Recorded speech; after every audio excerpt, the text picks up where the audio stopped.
Yokoso, my manga society. So today we are back with the last Alice in Borderland volume. So it was kind of crazy. It always feels nice to finish Yeah, a series. it's nice, but then it's like it feels a little empty too. I know, because I could read like volumes and volumes of this. Yeah, me too. It didn't feel like we just finished an 18-volume series. Right. And there is a sequel, but it's not like published in English or anything. Yeah. But yeah, I thought this was like a really good conclusion. I don't even think it like needed a sequel, honestly, but I don't think so either, yeah. because we find out the mystery. Right. Ooh, so excited to talk about it. Yeah, so this volume starts off with like a Chishia backstory or flashback of him being in like medical school because his dad was also a doctor, I think. But he says he like never even like talked to his dad. Yeah, he never related. I guess he never learned how to connect with other people. Right, which I guess makes sense looking how he acts in Borderland. And it's like, maybe you shouldn't be a doctor. No, literally. He threw away that guy's letter. I was like, what the? A patient was like, I'm dying, so give this to my son. And he's like, he crumpled it up and he's like, you should have asked someone else. Jeez. So this is a continuation of this battle royale. It's not a game, it's not a sanctioned game, but Niragi wants to do this shootout between Arisu, him, and Chishia. yeah. And then Arisu kind of says like he's not gonna like go along with it because I guess he kind of like understands what Niragi is saying by saying that like all three of them are like selfish. Arisu kind of like notices that he's only been going along with what he's wanting in Borderland, I guess. And then Usagi shows up. I never understand that argument, and I feel like other series villains like try to make this argument of like, okay, you're trying to save people, but that's just your selfish wish. And it's kind of like, yeah, but it's like a good thing. Okay, even if it's a selfish wish, it's like the good for everyone. It's still doing everyone good. I know. That's So- like the same people who say you're just nice, just like you being nice to people is like you being a narcissist or selfish. And it's like, no, sure, like being nice to people makes you feel good and that's totally fine, but you're still, like you said, it's still a net positive in this world. Right. But yeah, I guess he's like conflicted though, because that's kind of been his inner struggle this whole time. Right. And then I guess Chishia is having some thoughts around like, because he had that whole game with the king of, what was it? Diamonds. And so that's kind of like changing his mindset around some things. He's kind of like regretting the way he acted or the way he is, and he wants to like also change. Seeing that Arisu's like changing, he wants to also change. But yeah, now Niragi's all fucked up, Chishia's all fucked up. And I guess now Arisu's asking Usagi like, what do you want to do?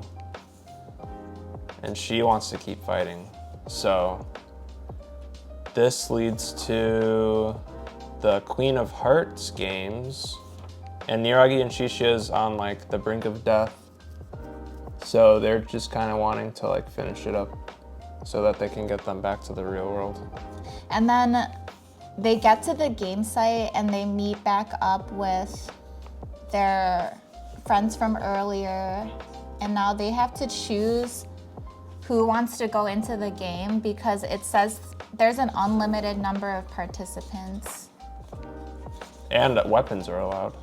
Yeah. And they know it's a heart game, so like they don't want too many people to go in because they could like end up killing each other. Yeah. So they kind of like rock, paper, scissors, and then it ends up being Arisu and Usagi. Yeah. So you were right about this. The last game is with Mira, who was one of the top people in the beach, but Yeah. she's obviously also a citizen. Right. So this last game is literally a game of croquet. And she's kind of like explaining the game and being like, all you need to do is, you don't even have to win. You just have to like play these 3 rounds with me.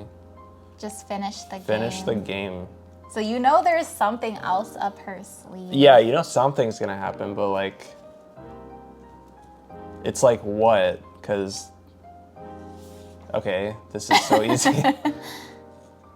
And so they finished the first set, but Arisu's whole goal is trying to figure out still why they're here in Borderland and what's gonna happen once they complete this game. He's like so obsessed. So then this was crazy. So there's a few, well, not plot twists, but almost like fake out moments. So Mira starts giving him all these theories, and the first one is that that Borderland is like this VR game, and the real world is actually 1,000 years into the future. 1,000 years. And they've got to the point where they can like manufacture these like dopamine shots. So basically the people in the real world are bored out of their mind, and then they come into this VR game to like get the thrill of death. Right. And then, okay, I'm so stupid because when I read huge plot points like this, I like to sit and just like think about the implications, or like, you know, just think like, that's so interesting. So I like closed the book a little bit and I was like, oh, so this is more of like a sci-fi story. Okay. And I'm getting all these theories, but then it ends up being a fake out. She's like, just kidding. So then I'm like, okay. But I mean well, should we talk now about, well, no, we'll talk later after we go through more of what happens, like if we would have liked that ending or not. Because Right. there's a few different explanations she gives. Right. And she's just kind of giving these like wild, different explanations, because she's just like, I could tell you anything and you could have believed it. Like, you're searching so hard for an answer that you'll like grasp at like the first thing that I like tell you. Like, Kind of you're so taunting. desperate. Yeah. And So he's getting like more and more pissed he's off. frustrated. Yeah. And he keeps telling himself to like stop thinking, but like he wants like to know why his friends died like so bad. Like, what is all this for? So he's just like keeps getting more and more wild, like. And he gets to the point where she says something about his dead friends that like really pisses him off. Yeah. And he like points He points his the gun, gun at at her, her. but it's like, you can't do that because she's trying to make you mad. Right. He realized like if he were to kill her, they would never be able to finish this game and no one would be able to go home. Yeah. And people are relying on you Yeah. to finish this. Little do we know that's not the true objective from her. Right. But yeah, they talk about how that's like her true objective when it's not. But they talk about it. And then she throws out this other theory. So he realizes, or she says, this is all an illusion. Like, you're hallucinating this, and you're actually in a psych ward in the real world because your friends had got hit by a train and they all died and you couldn't save them. So you're trying to make up like this, like, this is like a trauma response where, I don't know, this is just kind of like an excuse. Your mind's making this all up. So here's this picture. He's in the psych ward. So he's going a little crazy right now. At first I was like, is this real now? Yeah, I wasn't sure. I know. But then Usagi figures out in a little bit. So this was, yeah. Yeah. She says they had died, actually got hit by a train. She makes him think like it was like his fault. Right. But then Usagi notices this whole like taking a break between each game and having afternoon tea. This is like a setup to get him to drink this tea that has drugs in it. So he's actually just like hallucinating off, he's being drugged. Right. Yeah. Hers was too, but she hasn't even been like drinking it. Right. Because like the whole metaphor was like he's thirsty for an answer, so he's like drinking the tea a lot.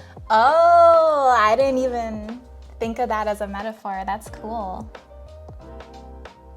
So then I guess this drug is like making him lose the will to continue. He's like just out of it. Right. He was already like out of it before this. He keeps like trying to pull himself out of like this darkness in his mind. And then we go into this like, ooh, I love this pen. I almost picked this as my favorite. So this is just like showing the depths of his mind. Yeah. And he goes down in there and he has to confront his deep, dark thoughts. His dad, his brother, I think. Just family stuff.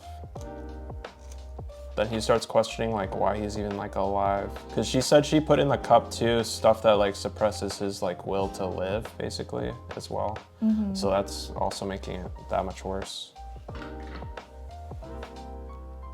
And then Usagi like pulls a stunt. She like oh, yeah. cuts herself because she's like, well, are you just gonna like let me die? I mean, it was like smart, but kind of dumb too. I mean, it was smart. I think it was like the only thing she could do. This was cool. So he's having a conversation with his inner consciousness. Yeah. He's like fighting with himself. Go ahead. No, go ahead. So this whole time, like, he's fighting with his true consciousness, and you think he's being like really instigative, and like being all Debbie Downer, like there's like no reason to live. But like the whole point around that, like there's no point to live is like you get to choose how you live. Like who gives a fuck what the answer is? Like who gives a rat's ass? Everyone has a different answer. Just live to live, yeah. Right, live for and yourself, you choose. not for this crazy answer you're looking for. That was cool. Yeah. So like the whole point of that wasn't to be like a downer, it was to like open his eyes basically. Right, you're not finding an answer that someone tells you. You create your own answer. Exactly. It's like what you want. I like this panel a lot too, because at first you see him, yeah, you're like, why is his inner consciousness being like a total dick to him? Right. But then it's like, he's actually trying to get him to realize. Right. And it's almost like at that point, because he's had this whole struggle of how he feels selfish, like the same things that Niragi was telling him. Mm-hmm. But if you really think about it, this is like your own life. Like, how is it selfish to like have your own reason for living? Right. Right. Exactly. And so he realizes that Usagi is hurting in Borderland, and he like pulls himself out. This was so cool. Yeah, his like will to like protect her was stronger than like the drug suppressing his like emotions, I guess. Don't you love that? This Yeah. gave me like Thorfinn It was vibes. really good. I love that. Crawling from the depths. Yeah. I like this too. I like that a lot.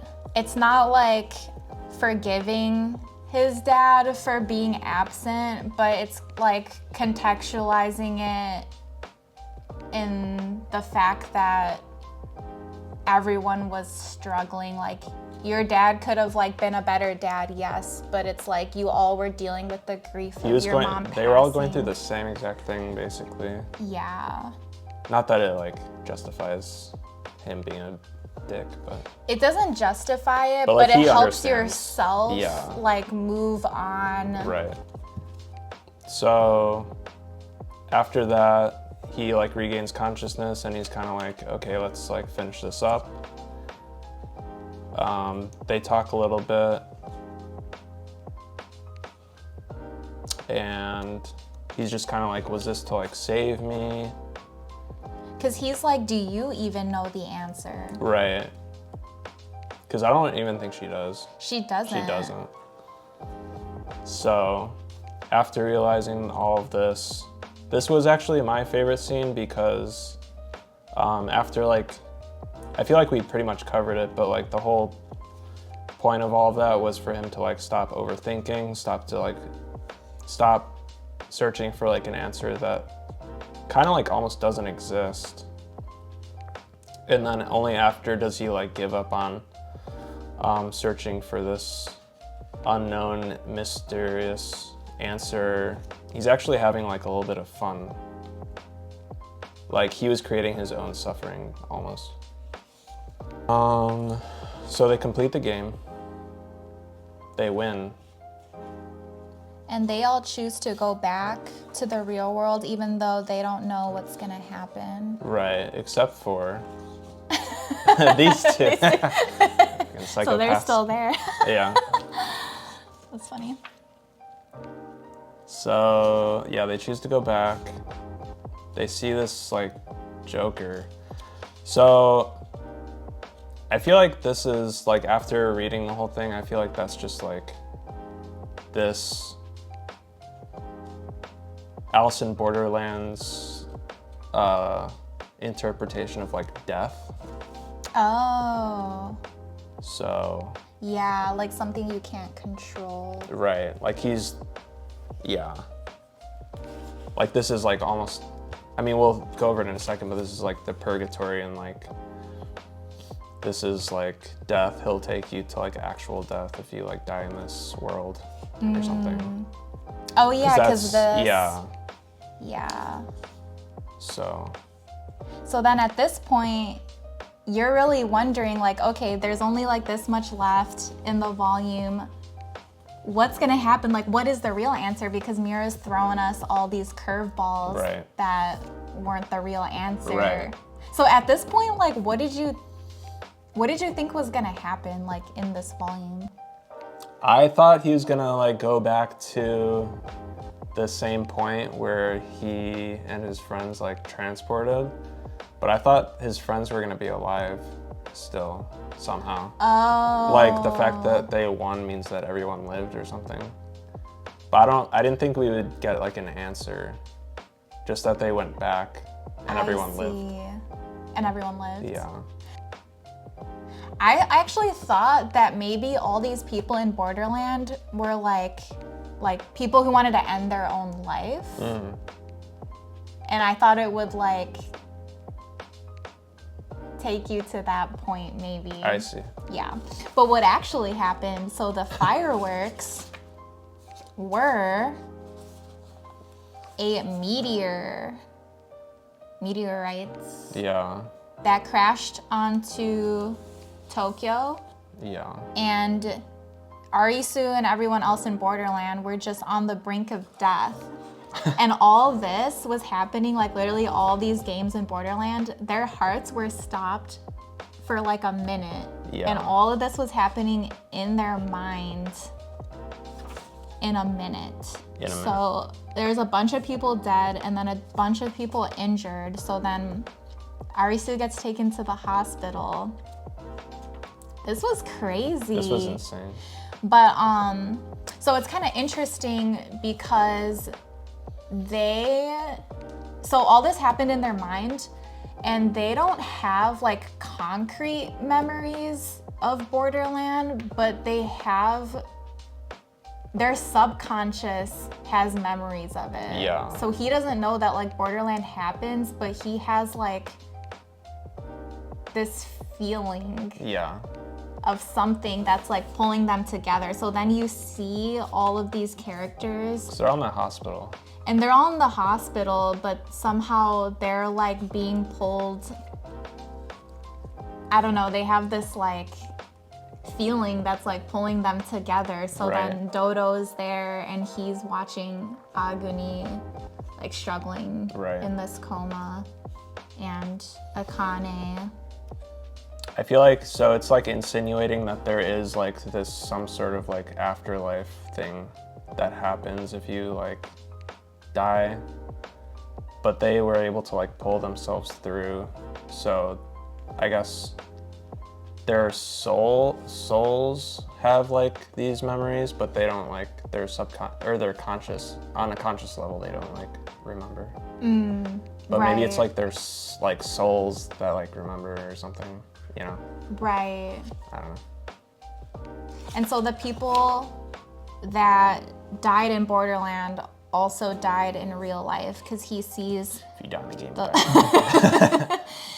No, literally. He sees like a list of the dead, and his friends are part of that too, as well as some of the citizens. Yeah. It's almost like what happened in Borderland like helped him through his friend's death, even though he didn't experience it consciously in the real world. Right. Does that make sense? Yeah. And it like helped him through like these feelings of like not wanting to be in this world and stuff like that. Exactly. It's survivor's guilt. Right. I think if he hadn't experienced all that he experienced in Borderland, he would still be in the position where he was in the beginning of the manga. Right. So yeah, he decides to like live. Borderland, the definition is like bordering death, the end, no turning back. So I feel like looking back, like this definition kind of made me think like the whole point of like Borderland was to like look in between the lines, and I feel like the answer to what this world was in front of our faces the whole time. In a way.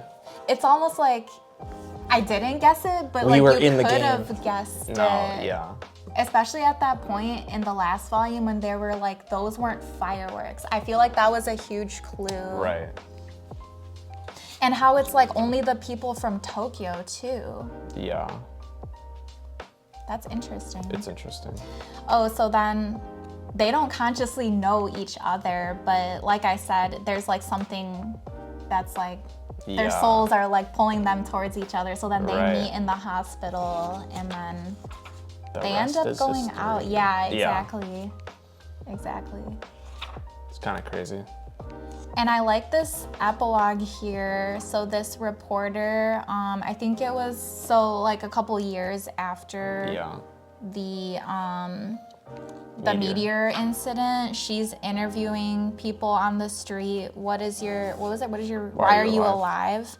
And I just like, this goes back to like, you create your own answer for living. There's no right or wrong answer. Like some people, and like your reason to live could literally just be something as simple as like, I don't know, like I want to know like what happens in this manga I'm reading. Like it doesn't even have to be that deep. Right.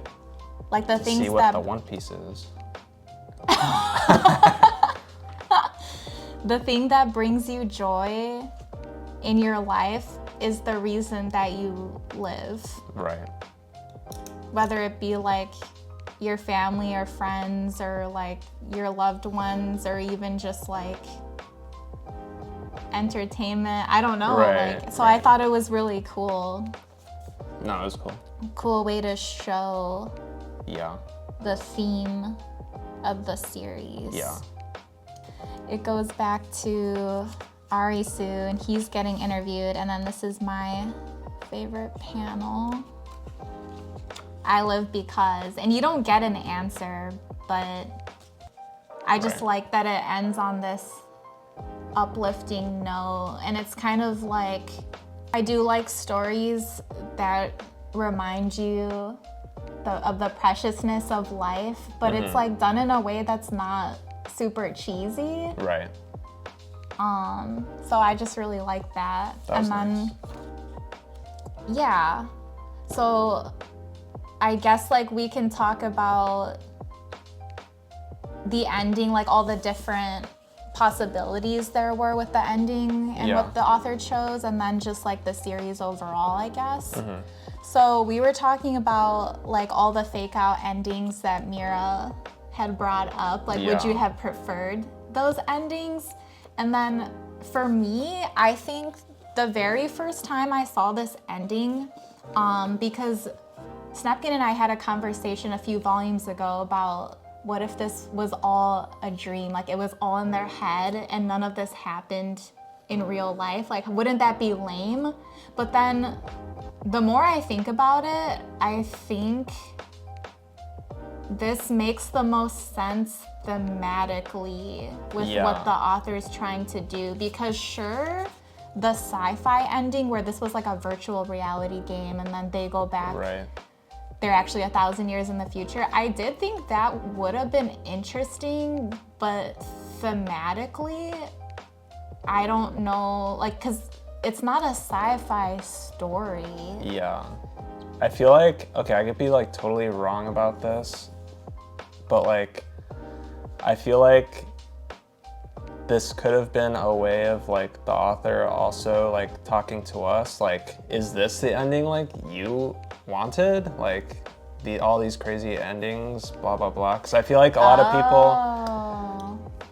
people probably have that opinion of like, okay, them like waking up is probably like lame or something, but is this like actually like what you would have wanted? Like, look at all these crazy like endings there could have been. Like, is that like actually what would have been exciting to you or something like that? Wait, that's true. But like, I could be wrong about that too. Well, I'm sure these endings are like things he had pondered. Probably. For sure. No, that is interesting, because then like it forces you to think, is this true? Because you could always be like, oh, I could have written a better ending or whatever, but then like when you actually see it like on the page like this, it's kind of like, sure, it sounds like it could be interesting, but like it actually doesn't. I don't think this ending would have served the story as well as what he ended up going with. Right. So you're right. It makes you like actually consider that. Right. And I like the fact too, it is like almost a dream. They hallucinated this, but their consciousness still lived through it. And I think that was like a whole question in this series too. Like, if you're creating memories and stuff, or like you're living through this, like, what is consciousness? Right, you know, right. like you kind of went through it in a way, like. So that's interesting. Yeah. So overall, I did like that ending. I liked it, yeah. I actually would have hated this ending, Yeah, so I'm glad that he would have been didn't rough. do that. Right. And it's like, it raises an interesting question too, like how do people cope with natural disasters, like the randomness of life and death? Was there anything else you wanted to say about like the alternate endings or like what could have been? Okay. So overall, I mean, I like the series a lot. It was really good. Yeah, we started reading it because it was on a lot of people's like manga readers' top mangas, like their top 10. For me, I didn't fully get invested until, I'm trying to think, what was the Wolf game volume, was that like volume 2 or 3. 2 or 3 of the Omnibus? I think so. Yeah, just because I wasn't sure how, like with any death games, it's hard to know like what the stakes are in the beginning, and I thought it was like crazy that the author decides to like kill off his friends. Right. And I just personally wasn't like super invested in like the tag game in the beginning, or like the one where they're getting shot by arrows. Yeah. Because it seemed more, I don't dislike the action-y games, but I think like the psychological games are a little bit more interesting to me. Yeah. So if you, I mean, I don't know why you'd be watching this if like you haven't read the series. I don't know, maybe you are, but if you're still like up in the air about trying this series and you weren't super invested in the first Omnibus, I would say like just give it 2 of the volumes. Yeah, for sure. And then see. And then if you're like at the beach arc and you're not interested, then I would say like it's probably not for you. Yeah, I'd say so. But yeah, overall, what did you think? I thought it was really good. I'd give it probably like a 9 out of 10. Oh, wow. It's pretty good, yeah. I already knew I was gonna like it because I had watched the first season of the live action, and I don't know, I just enjoyed that. So I already knew some of the things that were gonna happen in the beginning, so I knew I was gonna like it. But overall, I really enjoyed it, and I thought the theme of it was really good, the way that it like conveyed it, I guess. Like we said before, it's hard to toe that line between like wacky silliness and then also like being serious. Yeah, So for sure. really, really good. Are you guys excited for season 3? What could that be about? What could that be about? Because that's like a whole new story. Yeah. Almost like our original story. Had like the Joker card Oh in yeah. the trailer. So Like, are they gonna like make it something else or something? I don't know. right, because at this point we Or is it have gonna not follow finished season 2. the sequel of the manga? Right, what could it be about? Yeah. So So we're excited. After this, we'll be reading Drifting Classroom, which will be 3 volumes. yeah. So we'll get be posting excited that on for here. that. Yeah. Yeah. If you enjoyed it's- the video, don't forget to leave a like, subscribe, leave a comment down below of what you thought, of what your thoughts are. And as always, this The world is cruel, but at least we have manga. Yes, that was fun.